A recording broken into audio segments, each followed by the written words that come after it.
تو بات بڑی پیچیدہ ہو گئی۔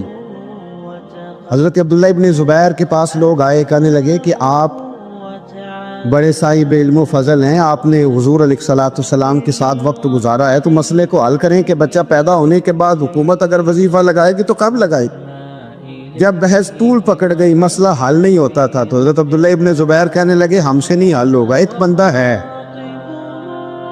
جس کے سینے میں رسول اللہ صلی اللہ تعالیٰ علیہ وسلم کے نور نبوت کا فیضان ہے، وہ یہ مسئلہ حل کریں گے۔ تو کہا وہ کون سے؟ آپ فرمانے لگے جب ہم سے مسائل حل نہیں ہوتے تو ہم ان کے علم سے فائدہ اٹھاتے ہیں۔ کہا کون ہے؟ کہا جناب امام حسین۔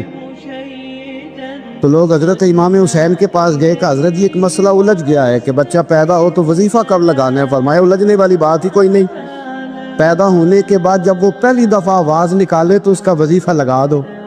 اس کا مطلب یہ ہے کہ وہ دنیا میں آ گیا ہے، اس نے اپنے آنے کا اظہار کر دیا ہے، اعلان کر دیا ہے، اب اس کا وظیفہ لگا دو۔ تو اس پر پھر صحابہ کا اتفاق ہو گیا۔ امام حسین کے علم سے، فضل سے لوگ فیض اٹھاتے تھے۔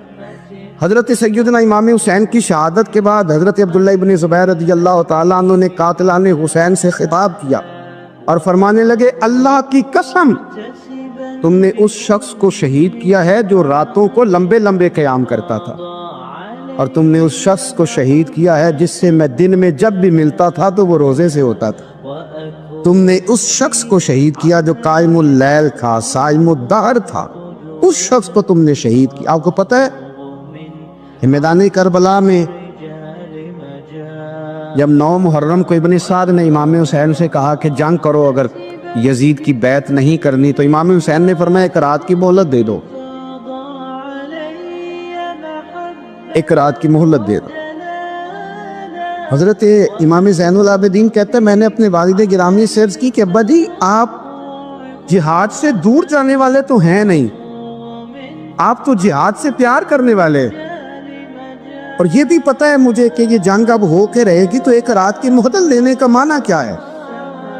بھئی کل بھی لڑنا ہے اور رات بھی لڑنا ہے، تو ابا جی ایک رات کی مہلت۔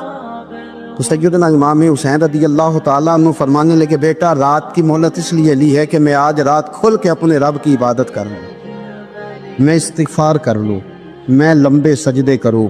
اور کہا زین العابدین تو جانتا ہے نا کہ مجھے نماز سے، تلاوت سے، دعا سے اور استغفار سے بڑا پیار ہے۔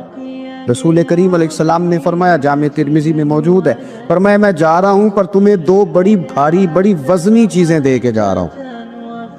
صحیح 6 کی روایت، 2 وزنی چیزیں تمہارے بیچ چھوڑ کے جا